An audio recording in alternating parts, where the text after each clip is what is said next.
Siz birorta bir hidni sezib, birdaniga bolalik xotirasiga qaytganmisiz? Yoki birorta bir qo'shiqni eshitib, birdaniga kayfiyatingiz o'zgarganmi? Bu tasodif emas, bu yakrlash. Bugun biz sizlar bilan NLP'da juda kuchli texnika hisoblangan yakrlash texnikasi bilan tanishib chiqamiz. Texnika bilan tanishib chiqishdan oldin yakrlash texnikasi qaysi nazariyaga asoslanadi? Keling, shular haqida qisqacha gaplashamiz. Bu mashhur akademik Imom Pavlov nazariyasiga asoslanadi. Biz hammamiz maktabda o'qiganmiz.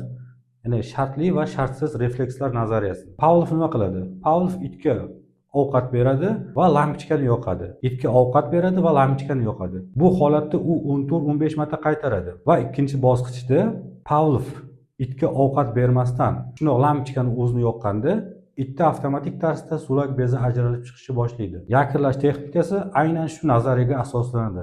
3 xil yakrlash mavjud.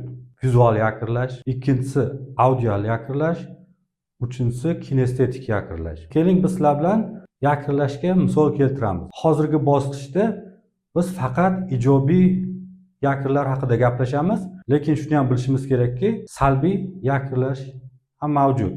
Oilangiz yoki do'stlaringiz bilan bironta joyga bordingiz, juda kayfiyatingiz yuqori, xursandsiz. O'shanaqa vaziyatda bitta rasmga tushib qo'ydingiz. Ma'lum kun o'tgandan keyin siz o'sha rasmni ko'rganingizdan keyin ham sizda o'shanaqa quvonch, xursandchilik kayfiyati kuzatiladi. Mana bu oddiy vizual yakrlashga misol. Audial yakrlashga ham bitta misol keltiradigan bo'lsangiz, siz juda xursandsiz.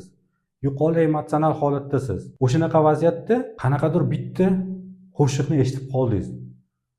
Ma'lum vaqt o'tgandan keyin siz misol uchun xursand ham emassiz yoki xafa ham emassiz. Lekin o'sha qo'shiqni eshitgandan keyin yana sizda shunaqa kayfiyat ko'tarish yoki xursandchilik kuzatiladi. Bu audial yakrga misol. Ana endi kinestetik yakrga misol keltiradigan bo'lsak, kinestetik ko'pincha bu qo'l bilan qo'yiladigan yakr. Tasavvur qiling, siz o'zingizga ishonmayapsiz, kayfiyatingiz yomon. O'shanaqa paytda kimdir misol uchun sizni yelkangizdan tutdi. Siz bunga e'tibor bermadingiz boshida. Ma'lum vaqt o'tgandan keyin kayfiyatingiz yaxshilandi. O'sha yelkaga yana agar o'zingiz tegasizmi yoki kimdir tekkandan keyin yana agar kayfiyatingiz yomonlashib ketsa, demak bu yerda nima bor? Bizlarda kinestetik yakr bor. Yakrlarning eng kuchlisi bu kinestetik yakr hisoblanadi. Inson bir kunda har xil emotsiyalarda yuradi. Keling, hozir jadval bilan tanishib chiqamiz va bundan keyin inson o'ziga yakr o'rnatishi bosqichlari haqida gaplashib o'tamiz. Mana agar jadvalga e'tibor qaratadigan bo'lsanglar, demak bu tomoni vaqt, bu tomoni esa intensivlik. Mana men tog'larni ham chizib qo'ydim majoziy ma'noda. Bu tog'lar insonning emotsional holati. Ya'ni oddiy qilib aytganda insondagi bir kunlik kayfiyatlar. Mana misol uchun inson bir kun mobaynida xursand bo'lishi mumkin. Keyin qanaqadir tushkunlik bo'lishi mumkin insonda. Keyin ma'lum miqdorda qanaqadir qo'rquv, emotsiyalari bo'lishi mumkin. Hozir buni tanishib chiqqandan keyin biz o'zimizga yakr o'rnatishimiz osonlashadi. Tasavvur qiling, misol uchun nimadandir xursandsiz. Quvonch. Ya'ni xursand bo'ldingiz. Xursand bo'lish natijasida sekin-sekin kayfiyatingiz ko'tarilib ketdi. Sekin asta ko'tarilib, juda yuqori kayfiyatdasiz. Xursandchilikning cho'qqisidasiz. Mana bu joyda. O'shanaqa vaziyatda siz ma'lum bir insonni yuzini ko'rsangiz yoki ma'lum bitta qo'shiqni eshitib qolganingizda, o'sha sizdagi xursandchilik kayfiyatiga nima bo'ladi? Bog'lanadi. Ya'ni yakr bo'lib qoladi. Yakr faqat emotsional holatning eng cho'qqisida o'rnatilishi kerak. Demak, mana bu joyda. Bundan keyin nima bo'ladi? Bundan keyin ma'lum vaqt o'tadi, bizlar kayfiyatimiz sekin tushadi. Ya'ni bizlarda boshqa emotsional holat. Deylik tushkunlik. Mana bu ikkinchisini tushkunlik deylik. Tushkunlik holatida demak biz nimadandir siqildik, kayfiyatimiz yo'q, bizlarda tushkunlik. Asta sekin-sekin agar tushkunlik darajamiz mana ko'tarilib, yuqori cho'qqisida turgan bo'lsa, boya aytib o'tganimizdek, qanaqadir so'zni eshitamizmi, qanaqadir qo'shiq eshitamizmi yoki kimnidir yuzini ko'rib qolsak, yana bizga nima bo'lib qoladi? Muhrlanib qoladi. Bu ham yakr bo'lib qoladi. Bu nima uchun kerak? Biz yakr o'rnatayotganda aynan bu qoidalarni esimizdan chiqarishimiz kerak emas.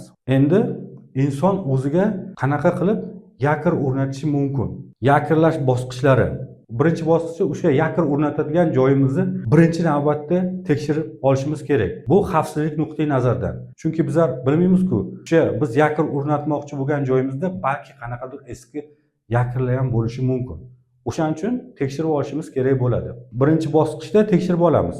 Mana misol uchun men o'zimga yakir qo'ymoqchiman. Mana bu nuqtaga. Tekshirib oldim. Demak, hech qanaqa emotsional holat o'zgarish yo'q. Demak, bu joyga men yangi yakir o'rnatsam bo'ladi.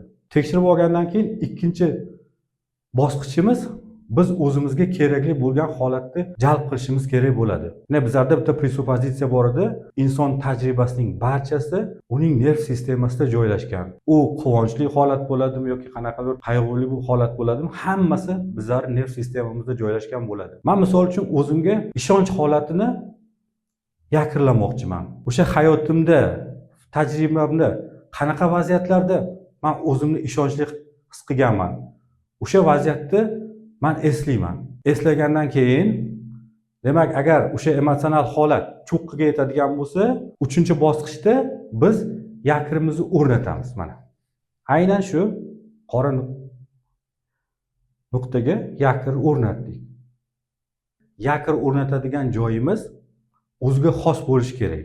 Bu nima degani? Ko'p kontaktga kiradigan joylarga misol uchun yakir o'rnatib bo'lmaydi. Bu misol uchun kaftimiz bo'ladi, doimiy kontaktda yoki oyog'imizni tegi bo'ladi yoki yuzimizga biz yakir o'rnatmaganimiz ma'qul. Chunki bu yerda doimiy kontakt bor bizlarda. Ana shuni ham inobatga olib qo'yishimiz kerak bo'ladi. Boya aytib o'tdik, psixologik holatimizni ilg'ab olamiz. O'sha kayfiyatimiz sekin tushishni boshlagandan keyin biz nima qilamiz? Yakirdan qo'limizni olamiz. 5-bosqichda biz holatimizni chalg'itamiz yoki o'zgartiramiz. Agar misol uchun turgan bo'lsangiz, o'tirib turishingiz kerak bo'ladi. Agar o'tirgan bo'lsangiz, turib qanaqadir harakat qilishingiz kerak bo'ladi. Mana bu holatni chalg'itish deyiladi. Ana endi holatimizni chalg'itib bo'lgandan keyin 6-bosqichda o'rnatgan langarimiz ishlayaptimi, yo'qmi? O'shani tekshirib qo'yishimiz kerak bo'ladi. Boya langarimizni qayerga o'rnatganmiz, o'sha joyiga aniq qo'limizni tekkizamiz mana.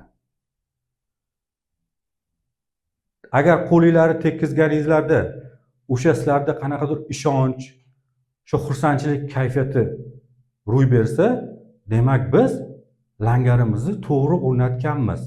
Kimdir aytishi mumkin, agar misol uchun bittada o'xshamasa-chi? Bu ham to'g'ri, bittada o'xshamasligi ham mumkin. Bittada o'xshamasa, biz holatni qaytadan tepadan takrorlab chiqamiz. Bu texnika qanaqa vaziyatlarda ishlanadi? Bu texnikaga inson agar o'ziga ishonmasa, stress holatlarida, qayerdadir nutq so'zlamoqchi, o'shanda qo'rquv holatlari bo'lsa ham, bemalol o'sha yakirlash texnikadan foydalansa bo'ladi. Xayr, sog' salomat bo'linglar.